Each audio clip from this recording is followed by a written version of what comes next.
Hey, Pete here from Blocks Builder, and I thought I'd do a quick video just to give you an example of the things you can build with our AnyVideo brick. So what I've made here is some really basic video gallery cards that only took 10 minutes to make. It's just some divs. There's a wrapper div that they're all sitting within, but the key here for me was to make sure that my AnyVideo brick was nice and square, and we actually have an option for that. Here we can set a ratio, and I've set it to square 1 by 1, and that just makes this really easy to handle. So we can have a look at what this looks like in the browser. I can take a look at the video from Mount Taranaki.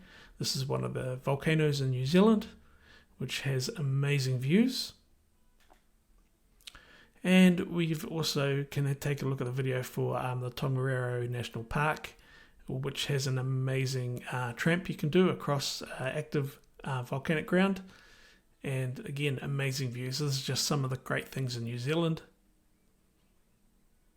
Cool, so that's a quick example of how you can use our brick to make these awesome video cards for your next project. Okay, have a great day.